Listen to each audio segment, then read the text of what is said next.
So is there anything that you like to tell your clients or that your clients find useful to hear from you? Or In the beginning, I like to tell clients, don't give up. No matter if it feels like nothing's happening or it feels like a lot's happening, don't give up. I'm not going to give up on you. I'm going to be yeah, here. We're going to work together and we're going to create a safe place for you to heal. And we're going to expand that container where there's more room. You may need to be doing somersaults to heal. And in that little tiny area that's been created around you for safety, you can't do somersaults. So let's expand that to where you can do somersaults and you can heal. But don't give up on the process. Let's always talk about it. Whatever comes up, we can deal with and talk about and stay safe. And oftentimes, I want you to know as a client, we get to a place in healing called even though. And even though this is happening, we have a process of using our prefrontal cortex, which is top down instead of bottom up, because we've been working bottom up from the body coming up to the brain. Now the brain, all of a sudden, in this even though point, you say, even though they're behaving this way, I can calm myself and I'm going to be all right. And I know I don't have to act out. Some people believe that's finished. That's the line, that's the finish line, but it isn't. There's just one step behind it, and that's when you don't have to even though. It already happens that you're safe, and you don't have to talk yourself into safety. It's there for you because you're getting it from people you don't even know. yeah. You're co-regulating Yes. the way we were born to. Yes. Yeah. Very organic, very natural. Yeah. What I was going to say was, oh, I'm sure this isn't always the case because it can be so complex, but just a few clients I've worked with who were younger, like 19 or 20, have actually made great changes fast. Mm-hmm. So, that could have been could be chance, but it's also that it wasn't as rigid in their system or, The younger you start, the quicker you recover. yeah.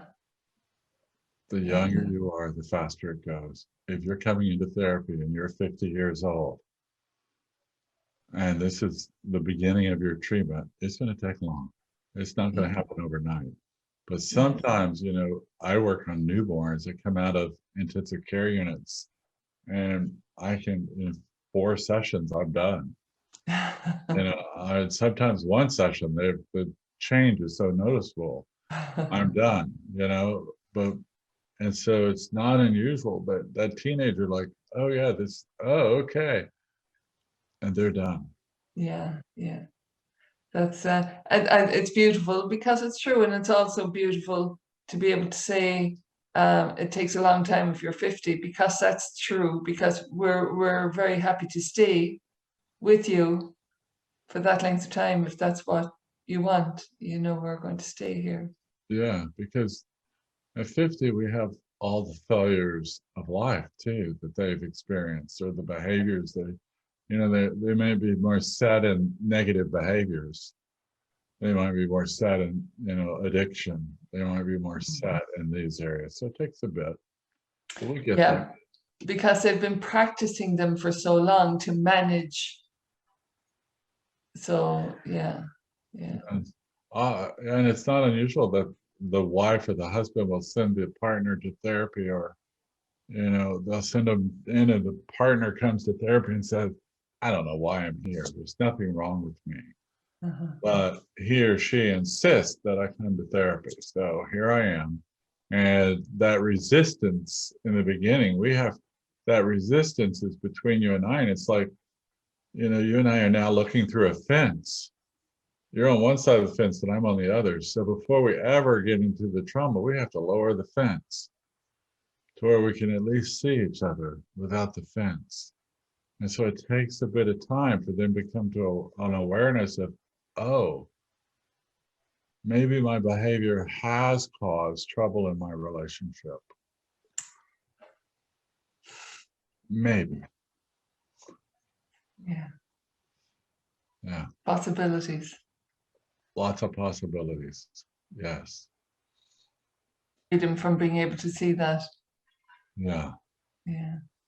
No freedom the other way. You're bound up and Completely. trapped. Yeah. What about, Steve? Something about when people come for a long time and they think nothing is happening, but there's no change and nothing is happening and they don't feel anything, and Well, one of the things is they still have hope.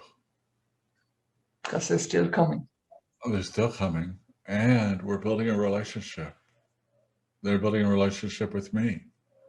And in that relationship building, maybe what happened in their body, we can't find it. Maybe we can't figure it all out completely. But our relationship begins to heal. And so the healing is happening. Even though they're saying, oh, it's not changing with XYZ. Well, maybe XYZ was never right in the beginning.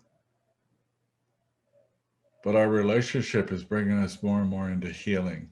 The client, is experiencing something different with us. And I often say that, sometimes we just don't have trust. Mm. We have trust in our head, and you can say, I trust you, but that little baby does not trust me yet.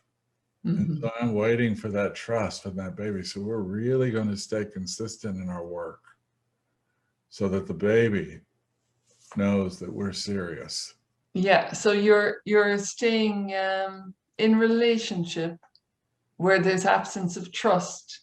Yes. So that through the relationship you can discover the possibility of letting down or of a little bit of trust coming in, and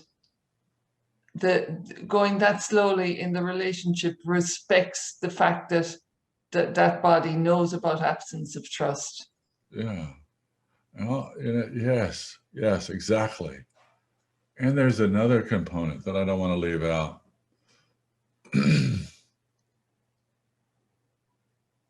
I find myself in a park, just a story.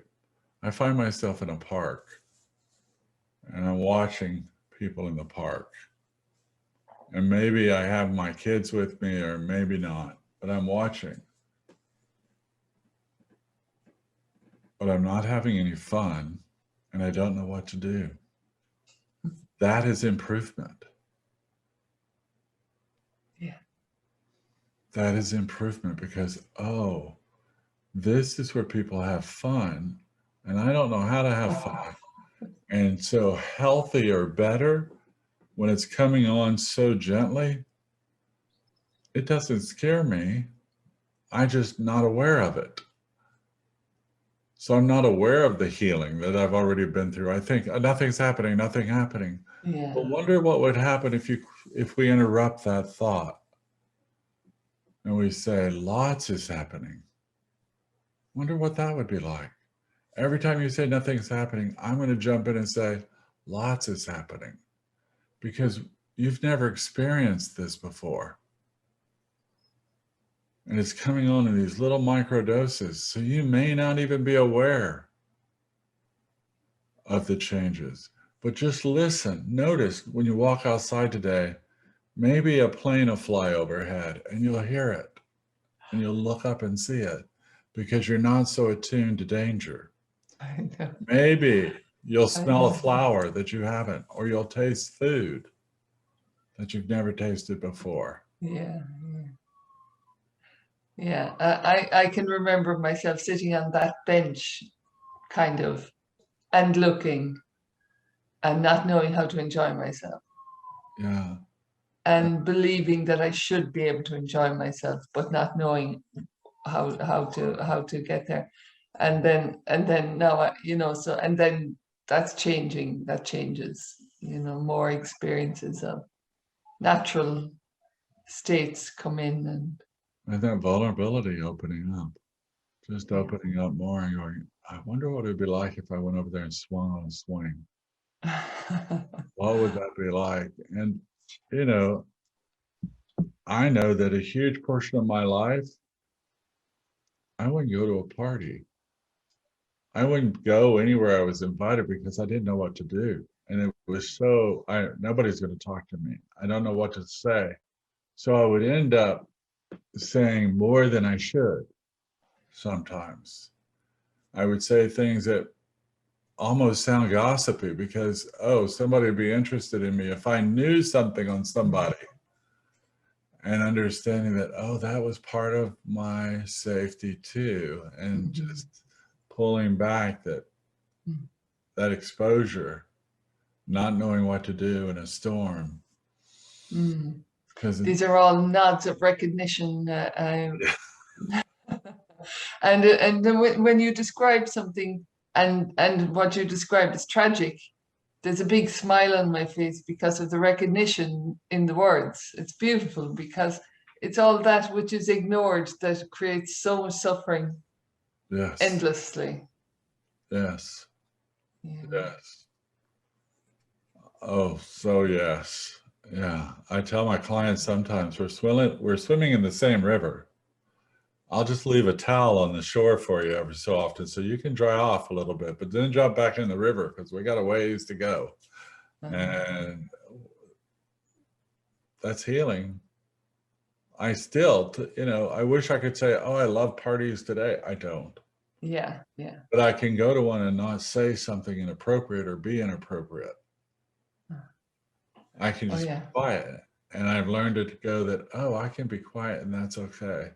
And I don't have to have all the answers. I used to think I had to know every single answer, every little part of the body. I don't need to know any of that. That's not me. I'm not doing the healing. The body's healing itself. So why do I need to know all of this? I don't have to be, a genius over here for healing to occur and know everything. And I don't know every movement and what every movement means, but you do. You know what your movements, and you might create a story, and that story may sound really far-fetched, but I believe your story. And I keep believing even as the story begins to change. Yeah. And our stories change as we move towards healing. Yeah, and our stories catch up with the greater truth. Yes. With that which is true deep inside us. Yeah, there's a poem about going the river, you're going down a river and then you're afraid because the river's going into the ocean and there's the ocean and you're afraid of the ocean. You've been in the river and the river's okay, and my goodness, there's the ocean, which is co-regulation. And you don't realize until you go into the ocean that, oh, I am the ocean. This is me. I don't need to be afraid. No nod of recognition there, Steve.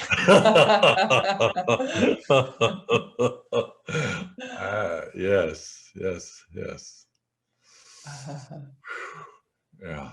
So thank you so much for the opportunity, and I know my clients will be delighted to hear these words, and I'll be delighted to share them with them. It has been my pleasure. I see you touching so many hearts and so much healing, and I'm so grateful. It's like doing acts of service, that you're giving a part of yourself to your clients, and as they come on this journey with their own journey, and you're in your journey, those two journeys can connect. They can reach across and say, okay, let's do this repair. So I'm excited, and thank you for inviting me to do this. Thanks so much. I did loosen out as we went along a little bit.